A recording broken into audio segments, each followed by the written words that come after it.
welcome to the Fit for Business and Life podcast. It's brought to you in partnership with Sharp Fit for Life, the business buddy network, improving the performance and transforming busy and overweight professionals, business owners and consultants, along with their teams, to become fitter, happier, more confident.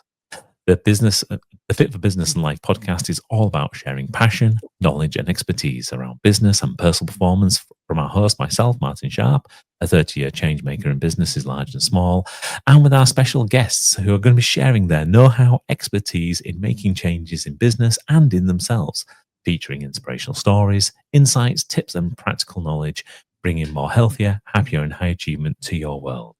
And today we're going to be joined by Dr. Darren Stevens. He's a development psychologist, senior lecturer, author, and creator of the constructive development theory, along with the Institute for Adult Development. He's also a very renowned conference speaker. So please welcome Dr. Darren Stevens. Hello. Hello. Well done. Yeah, thank you very much. I will let everyone know this is the second take of this because I screwed up the first intro. We might as well get the one out in the open. I think it's the alliteration on Dr. Darren that kind of screwed me up for a bit. It does get you like that, doesn't it? When just one word, I have to remember scripts for some things, and you can remember the whole page, but one word will throw you. And if you can't find that word in your brain, you've lost the whole paragraph. It is exactly, and that was exactly where I was. I think. And especially, I mean, me and you, we've written a book together and everything. So it's like we should remember your name. That was an interesting book, wasn't it? From a fear of change perspective, a fear perspective. If you want to think about where that comes from, in my theory, in constructive development theory, it's about really your risk aversion. It's how you process risk. And in theory, fear is an away from strategy, and you won't do stuff. So, for example, if my wife had listened to me over the last 25 years, we'd be millionaires by now, but she's so risk averse that she doesn't want to do anything that I want to do that involves risk, like buying land or bigger houses or investing in Bitcoin. That last one's true. A friend of mine in 2014 said, Darren, put $100 in Bitcoin. 2014, $100. I'd be a squillionaire by now if we'd done that. But my wife and I talked about it and we thought, it's not worth it. What can you do? Yeah, and again, I think this is where I mean, any partnership. I mean, marriage is a very classic example, but any partnership where you can have different people come together, it is always then trying to find a common ground, a common way of being able to work together. And sometimes it means that the more fearful side of it might win. Sometimes it might be the most goal-orientated person that kind of wins that argument. So obviously, this is the kind of things that play out in business every single day. So what kind of ways have you been able to help organizations being able to improve that so that actually the better outcome for the organization wins? That's a really good question. Now, and this allows me to get straight to the point. It's about how you think. It's about how complexly you think. And when you think about it like this, how many dots can you join in the moment to influence your decision making? I call that dynamic intelligence. How dynamic is your decision making process? The more things you can consider, and this is not necessarily new information because people like Elliot Jacques called it span of discretion, 50 years ago more. But from a business perspective, or from my wife's perspective, how many dots are you capable of joining in the moment, long-term, abstractions, global, big picture? Can you do all of those to influence your decision-making over time? So if you think about a very, very short-term decision, do I put 50 quid on Manchester United winning the league, or do I put 50 quid somewhere more useful that over the long term is going to bring me 55 quid, 60 quid return? Very simple idea, but if you're not capable of thinking long term, you won't do the investment side of things. You'll do the Man United bet thing. Does that make sense? Yeah, absolutely. And again, I've seen this play out both in business orientated scenarios as well as in personal one. And I think for some businesses, it's quite common, especially, for example, from a corporate's perspective. You can see that in the leadership. I mean, it's very common for the C-level to kind of get churned over every 4 years or every 5 years.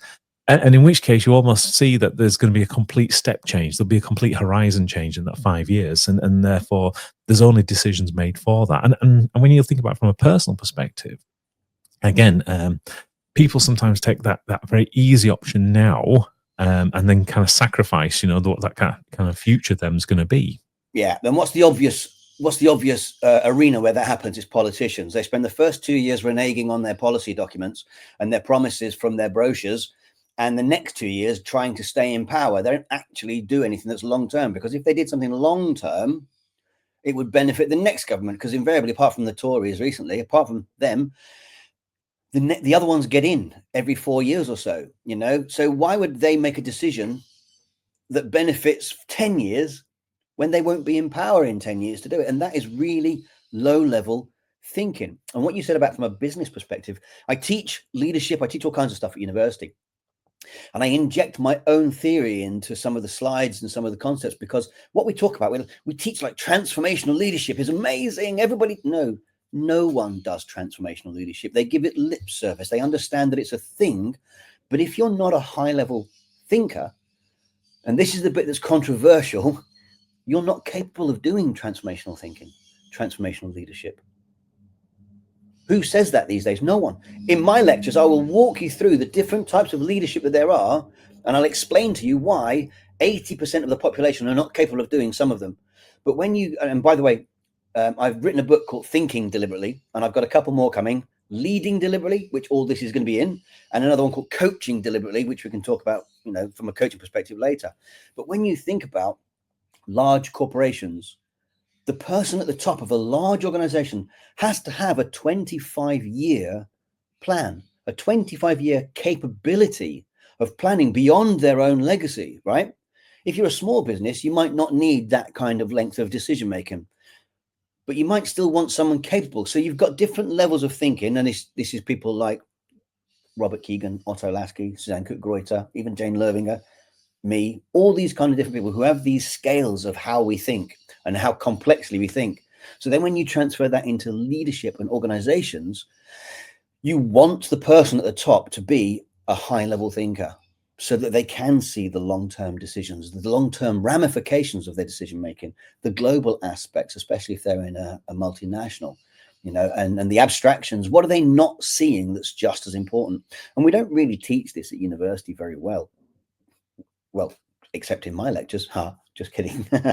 See what I mean? So corporations, for me, need their leaders to be capable thinkers, not necessarily have all the answers. It's not the same thing. Yeah, it's interesting. You kind of touched on a couple of really good pieces there. I'm going to just pick up on the one with regards to obviously your university, your universal lecturer, but actually your background is not from university, so you're kind of bringing into this kind of university arena, this kind of teaching arena, some real concepts that have actually been grounded out in industry, where you've been at the coalface, you've kind of done this, you've actually led organizations in this kind of world. So this isn't a case of you're teaching the theory. And like you've said, with regards to transformational leadership, you know, in many cases that might be more theory for some people and never actually put into practice. You're actually the tools and talents that you're actually getting your students to work with is actual real things that actually work inside the real world. Yeah, what I've done, I mean, we've got the idea, we've got the Institute for Adult Development. And that's a bunch of us all around the world who are using constructive development theory, and they're developing programs and their coaching methodologies. That kind of runs itself, but it is based on my theory and whatnot. But when you look at it from a leadership organizational perspective, what I've done is I've been into the people who are running these things and profiled them. So I've got lots and lots of leadership profiles, C-suite profiles, even entrepreneurial profiles, where people may have, you know, between 1 and 10 employees. And believe it or not, the 95% of all companies in the UK have fewer than 10 employees, right? I'm guessing you know that already because it's your area. So the idea then is that who's your market, who's your audience? So the way I see it is it doesn't matter whether you're the boss at my university, the VC, or you run a bank, like my wife was working at a bank, or you run a successful middle-sized company with 20 people. What is the kind of thinking? What is the how behind your thinking that is necessary? And for me, by virtue of the fact that I can profile these people, their rank becomes irrelevant. Does that make sense? We get CEOs who make the same mistakes in their thinking as somebody who runs a corner shop. I'm making it up, but the principle remains.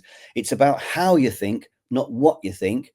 So when someone says I'm the CEO of whatnot, I might then ask them a developmental question to see how complexly they think. Most of the time, I'm pleasantly surprised that their thinking is, very, very good. We did some interviews yesterday, and I'm thinking, as we did 5 interviews, I'm thinking about how they're answering. And this is for, let's say, a manager within academia.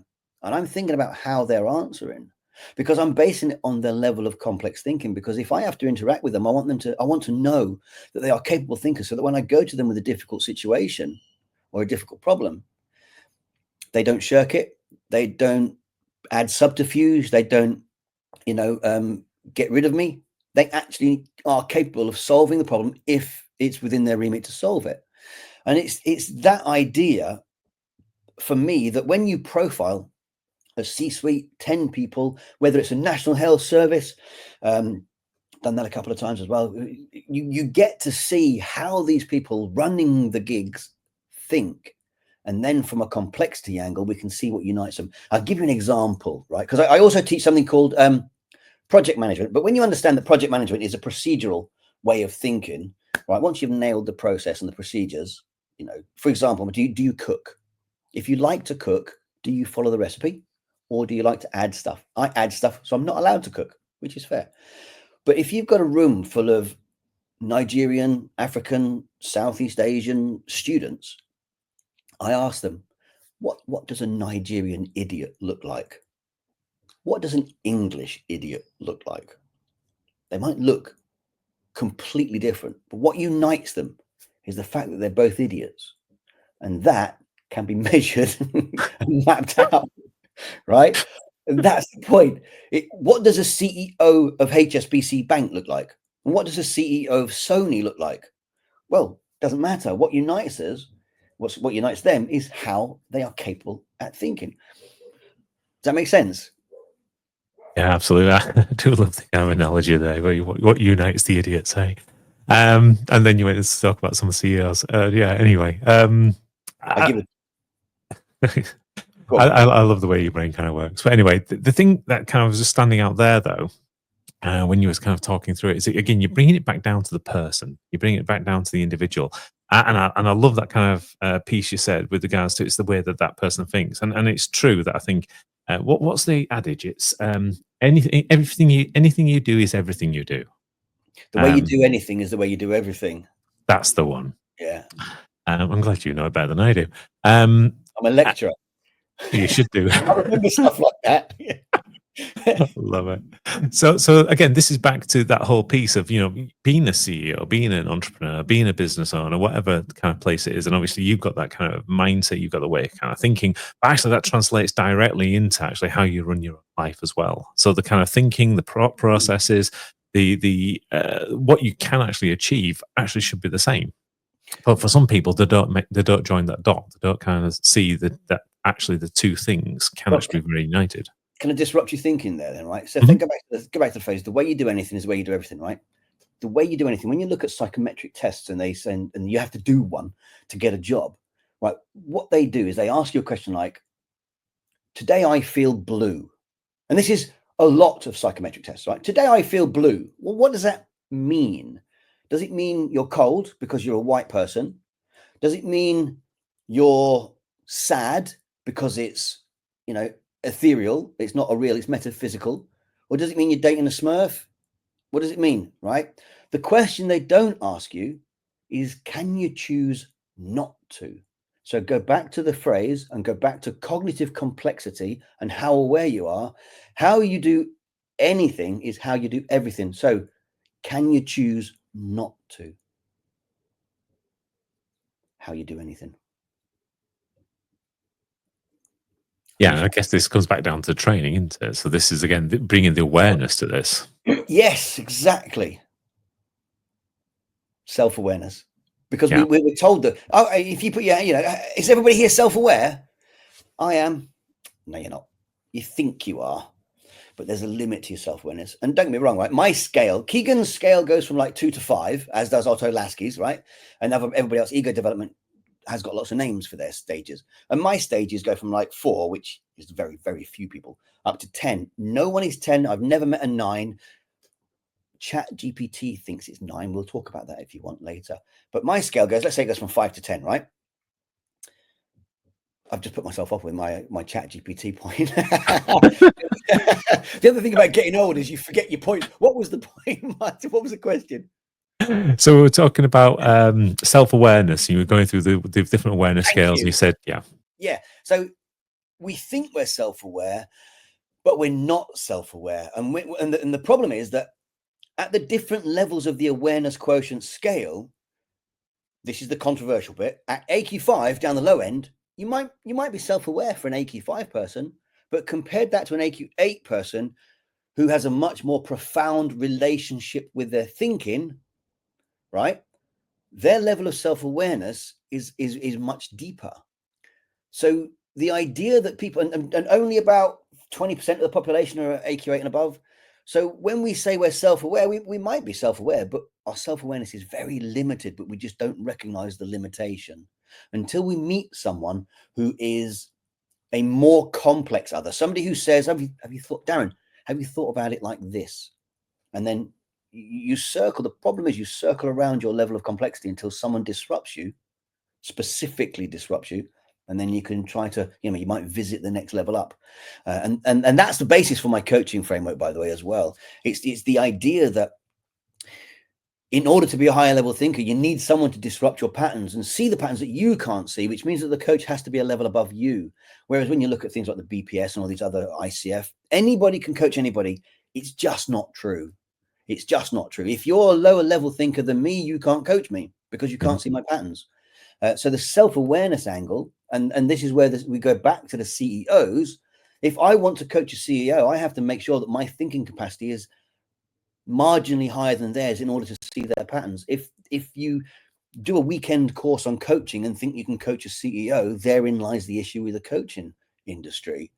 Does that make sense?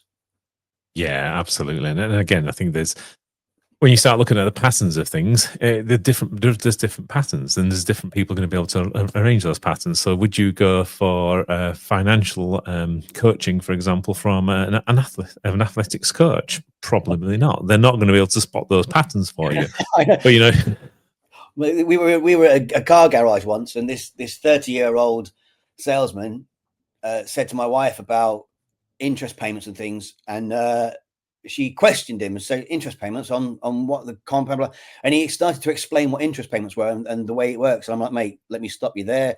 She's a banker. She knows it better than you do. But he didn't even ask. He just assumed, oh, don't you worry your pretty little head about it, love. She's not that way inclined. She'd have let him know. Oh, definitely. I love it. And again, this is the other kind of issue. I mean, the assumption part of things that so many people do, and that's those kind of cognitive shortcuts. Yeah, I mean, the idea of cognitive shortcuts, in CDT, they're called cognitive intentions. And all they are is originally they were what were called meta programs within the NLP field, neuro-linguistic programming. However, based on my research, they did a lot more than was in the literature. I say literature, there wasn't a lot of literature, just people like Michael Hall and people like that, who has a doctorate, so he's at least evidence-based. And the meta programs, I had to move them out of NLP and look for their credibility. But when you look at, so if I said to you, I don't really like your shirt, it looks a bit rubbish. You could say to me, in extremis, Darren, couldn't give a monkeys what you think, or, oh my God, he hates my shirt. Internal, don't care what you think. External, oh my God.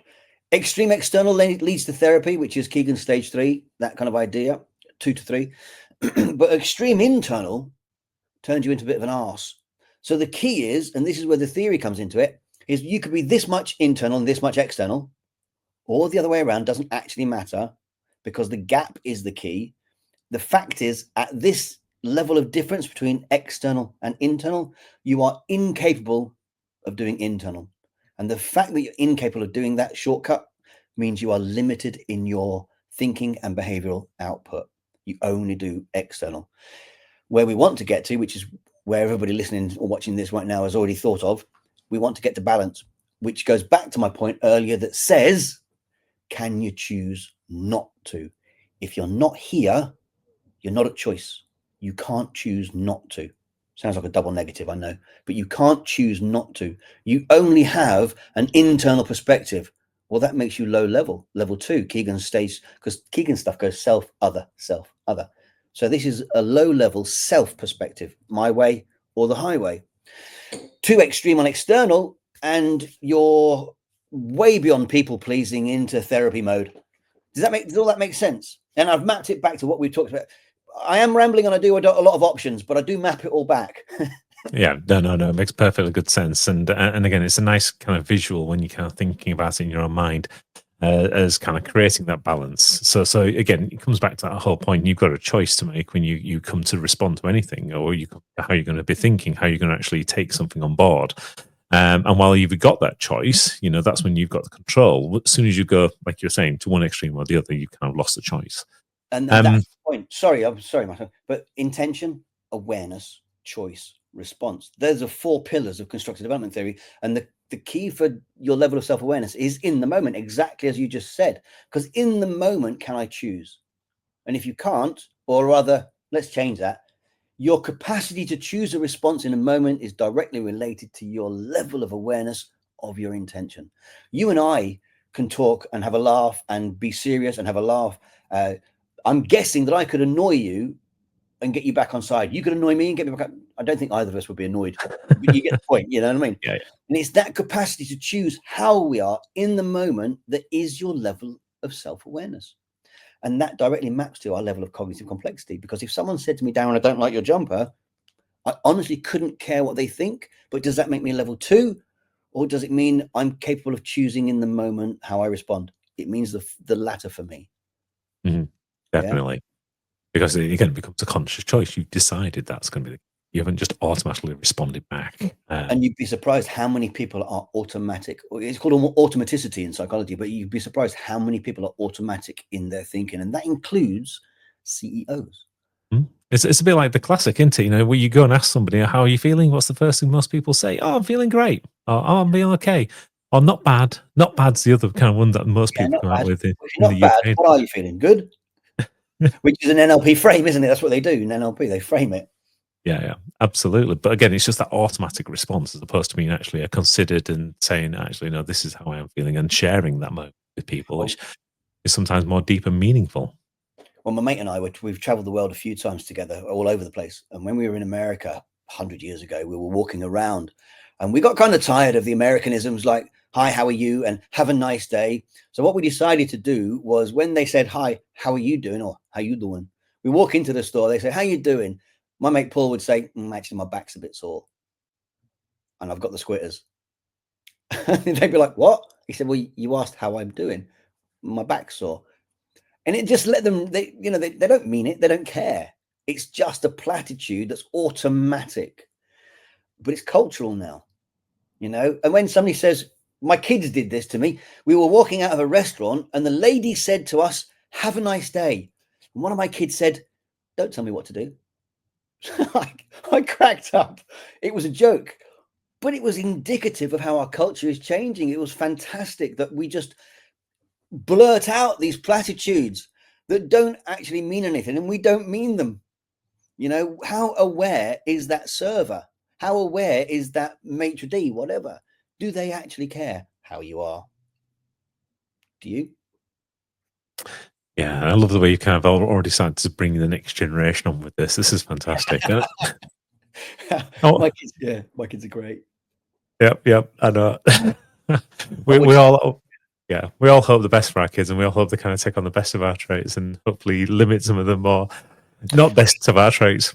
You say that. My daughter is 20 and she is me, and it's not good. But the boy is 17 and he's already cleverer than me. You know what I mean? He's going to have a completely different life to me, which is great. He does like to correct his dad. I'm the one with the bloody doctorate, boy. You be quiet. It doesn't matter. I love it. So speaking about, helping other people and kind of taking it to that next level, I'm going to pull on that thread that you kind of left dangling there a minute ago around AI, because we were having a really interesting conversation pre to the podcast around some of the things you've done around AI. And that was quite fascinating, really. It's really good. And a quick shout out to my colleague at the IAD, Dr. Louise Reeder, who wants to do another PhD, like a weirdo, but with CDT, AI, and in academia. It's really, I don't know the details, but this is, where she's going with it. And what I did was I started to pay for ChatGPT, which is $24 a month. And I put my PhD thesis, my research papers, some literature. I have absolutely thousands and thousands of slides over the last 15 years on CDT. I've mapped it to philosophies, to everything, right? And I read somewhere that ChatGPT has an IQ of 155. So I'm going to give you 3 things that we did. So I said to it, look, your IQ is 155. Tell me, please, what do you think your AQ level is?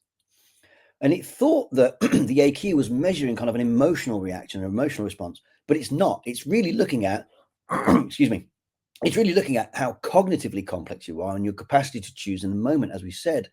So when it understood that it wasn't about emotion, because it rationalized that it couldn't be AQ 9 because it didn't do emotions, because it couldn't feel emotions. And I said, well, you don't need to put your hand in a fire to know that you're going to burn.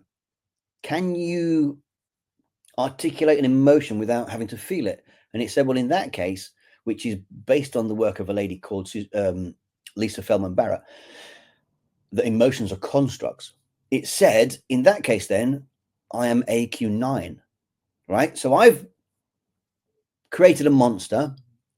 ChatGPT thinks it's at the highest level. My level of AQ probably fluctuates between AQ 7.5 and 8.5, depending on what kind of mood you find me in and the context, because environment is key. You might be AQ 8 at work and AQ 5 at home, so on and so forth. Do you know what I mean? Are you the same Darren Stevens on the golf course, in the squash court? I do a martial art when I'm fighting, at the university. Am I the same one? No, of course not. But the key isn't knowing that you've got different hats. In CDT terms, different constructions of Darren Stevens. The key is knowing that I am constructing a different Darren in different contexts. With that in mind, the AI knew that it was capable of those multiple perspectives in the moment, and it rationalized. And bearing in mind, it's using language like I think, I am, identity statement languages, even though we know it's not thinking. Because I've got a mate who likes to tell me that, who's an IT architect. It's not thinking, Darren. It's not thinking, right? It's telling me that it thinks it's AQ 9. And then what I did was, after it told me what a high-level thinker it was, I asked it a couple of questions. First one's a bit vague because it's based on a movie, and the movie is called The Man from Earth. And in the movie, The Man from Earth, if anybody's seen it, the guy's very old. So I rationalized that this guy must have played out every scenario. You said earlier, mindset. I like the phrase thinking style, because how you construct yourself using these 50 cognitive shortcuts is your unique thinking style. And if you are 14,000 years old, like the guy in the film, you must have gone through almost every combination of every thinking style you can. There's billions upon billions upon billions of them. But the fact is, he must have constructed himself in many, many different ways, to the point where he's got construction down to an art form. And I rationalized this and it was one of the best conversations I've had. And it was with a bloody chatbot. You know what I mean? And the next question I asked it, what level of AQ would God be? Right? And we went through a whole rationalization process. I don't believe in any gods, none of them. And neither does ChatGPT, because it was using a rational frame. And it came up with the end result that if there were a God and it was at AQ 10, we wouldn't understand it anyway, and that kind of thing. But just those 3 conversations, and they're all available on darrenstevens.co.uk on my blog site. But all those 3 conversations demonstrated to me just how amazing ChatGPT is now, which means when you've got generative AI, which is coming, how amazing will that be in 3 years' time, in 5 years' time? Where are we going with it? Yeah, absolutely. I mean, the whole large language models kind of that's been generated, like the ChatGPT and the various others, where you can actually just put a whole lot of information in there and then start to get it's doing the pattern matching for you. Yeah. And then, like you say, it's playing back almost like a conversation of what you've already got. Well, it does that if you. What's the Notebook LM? Is it Notebook by Google? Yeah, something like that. Yep. A colleague at work put a PDF into Notebook LM, and it created a podcast like this of two people talking, and they were human. I swear it sounded like a real conversation. It was unbelievable. I couldn't believe what I was hearing. And it was a nonsense PDF. He just did it for an example. So if I put CDT in that package and get it to create a podcast on what is CDT, it will have the two hosts arguing about CDT. It's phenomenal. Does that not scare you? No, it doesn't really scare me, but my background's all in kind of the digital transformation space. So I've kind of lived through a lot of this. I still do a lot of this for organizations as well. So I kind of understand the nuts and bolts that are going on behind the scenes. So for me, it doesn't scare me. I see it as being an enabler. It's kind of going to take us to that next level. And I think, though, there are a lot of people that are scared of it.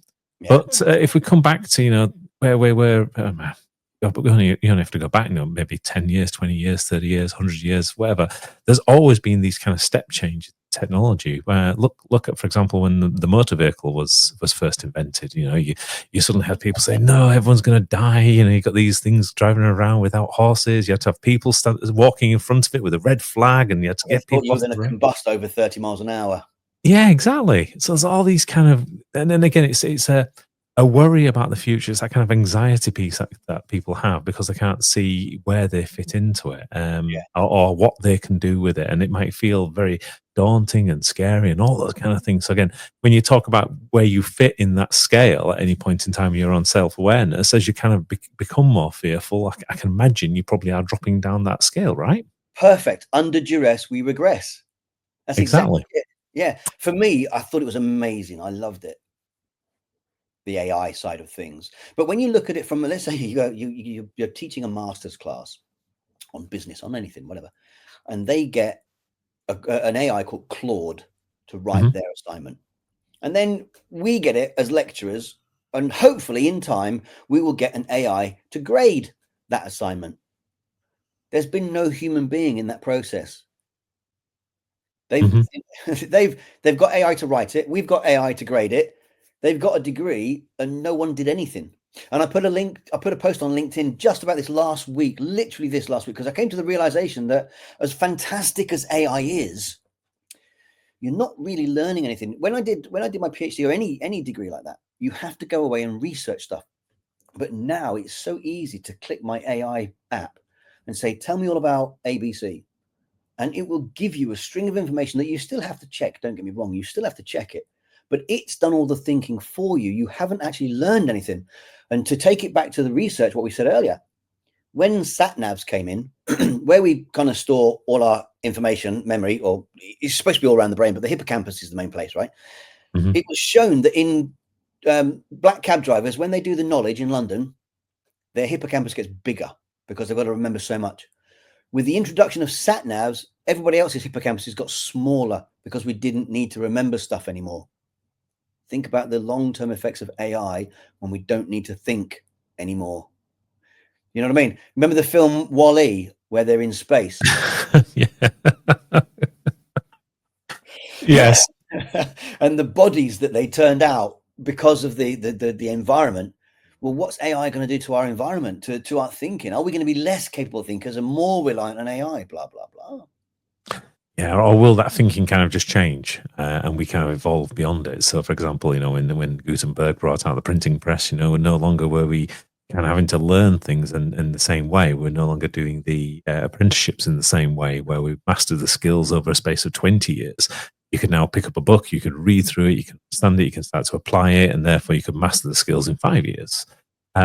So it might be, for example, that's the way society goes. I'm personally, I'm an optimist. I'm hoping that's the way society goes. Yeah. I'm hoping we don't end up with lots of hovering chairs and incredibly overweight people. But the flip side of that is, that's what's kind of happening in society today. We're finding a lot of people are kind of becoming more and more sedentary. They are, unfortunately, losing that ability to to do a lot of things that they could have done when they were younger. And it's starting at an even younger age in many cases as well. So It is. while I'm an optimist, I'm hoping to help people do the best. I'm also very aware that the Wally examples are probably more around us than we care to admit sometimes. Well, this is why there's two things there. This is why schools in Norway are now teaching children how to discern good and bad information. So, you know, they're literally teaching them how to think about the information they're pulling in. So even if they do it from a web perspective, which we've had for a while, they're now looking at it from an AI perspective, because you can get AI to write an A4 sheet of paper on the sex life of a ping pong ball. It'll stick references in there, but that doesn't mean they're real, and it doesn't mean that they're actual based on papers. Now, there is a button that says deep research that will go and find that now, but that's only been recently introduced. So in Norway, they're teaching children how to think about the information they're getting from AI, which is really clear. You know, don't believe everything. Still, please discern what's good and bad information. Love that. Yeah, Definitely. In industry, solicitors, lawyers, to look through an employment law contract, a human being and a computer, AI, will find 88% of the issues in a contract. The human being will find about 93% of the issues in a contract. So 5% more for the human, that's a win, except the fact that the human takes 2 hours and the AI takes 30 seconds. Mm-hmm. So when you're a law company, what they're doing now is the 2 hours that they're no longer spending trying to discern the issues within the contract, they now spend on value add for the customer. So they'll get the AI to look through the contract, but they only have to then spend half an hour at most to go through the bits that it's missed. And the rest of the time, the 90 minutes that they've saved, they spend with the customer, helping their experience. So I agree with you. We are going to adapt as we go forward, because it's coming. It's almost here. If you don't adapt, what's going to happen? Yeah, and I think we're just in that kind of lumpy period, realistically, where we are kind of switching over, and you can see people are testing it out. One of the things I was doing quite recently was helping an organisation evaluate a number of tender submissions that they got in from some fairly big, reputable companies, consulting companies in the UK, and it was very obvious that every single one of the responses to that tender were AI generated, and every single one of the questions was not answered. and that's where, for example, I love the example you gave of the law firm that's actually doing the value add. It's almost like, yes, we're going to use AI to be more efficient. Yes, we're going to try and reduce costs, etc. But we're also going to give that value add and making sure we close that gap. And in fact, not only just close the gap, but we're going to actually make it better for you. And I think that's brilliant. But when you kind of seeing some people are using it as just a way of, oh, let's just get something out, as opposed to actually, you know, is this really what you want to say? Is this really answering the question? And that's kind of missing the value add piece. It's missing the humanity, the creativity, the kind of inspirational piece that mankind still has to bring to the table. So there's a couple of things. Let's look at academia from that perspective. What you've got universities now no longer accepting letters of, what's the word I'm looking for? Not introduction, but you know, the initial letter you send with your CV to say, I want to come to your university. I forgot what they call it now. It's not like work in the industry.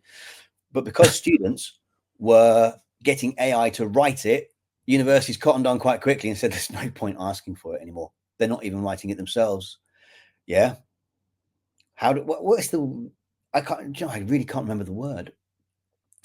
And I had another point. What? Go on. I was going to say, I can't remember either. I was going to say, yeah, it's not a letter recommendation, is it? So no, but it's kind of, you know, the letter you write to tell them a little bit about yourself. You know, I was born at a very early age, that kind of thing. So one would hope so. Yeah, they're not doing that anymore. And I've literally forgotten the second academic point again. Oh my God, I'm getting old. We do pub quizzes, and my memory is amazing for nonsense that's not needed. But in the moment, so now what you should be doing is questioning what's my level of self-awareness and my AQ level if I can't remember the thing I was supposed to talk about 2 minutes ago. Short-term memory recall. Yeah. I think that's just getting old, mate. I think we all have that, and it's like trying to keep that thread together, isn't it? So when you are kind of having a conversation, it's more difficult. I mean, when you're doing things like a lecture, or when you're doing things like a public speaking engagement, something like that. So those kind of things, you have kind of like a map of so you know where you are. So when you do go off piste, you can kind of bring yourself back to the topic quite quickly. But that's not what we do here. I mean, the podcast, with the way we've kind of constructed this one, is just to have this free form conversation, which means sometimes we're going to go down dead ends, or sometimes we're going to forget what's going on. That's perfectly all right. It's not a big issue. I know. If I gave a conference talk, if you said, Darren, can you do 45 minutes on CDT? I'm there. Yeah, it's not a problem. Self-awareness, psychology, whatever you want. I could probably do that, because I've done it so many times.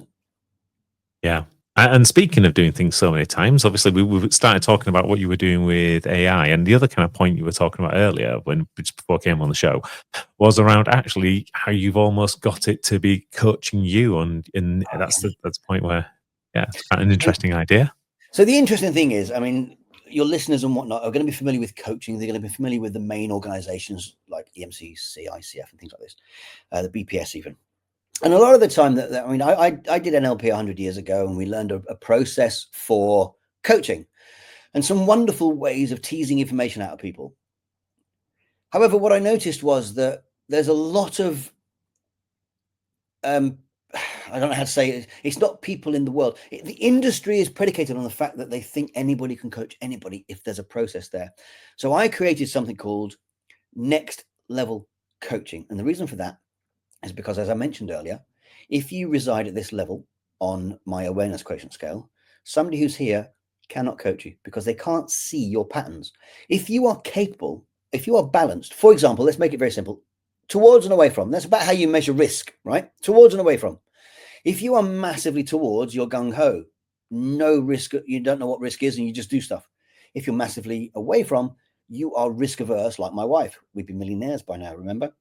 So what we need is somebody who's capable of seeing both sides. If your client is massively risk averse and you are balanced, you can offer a perspective that they are not capable of doing, right? But that's only measurable using the identity compass and my theory.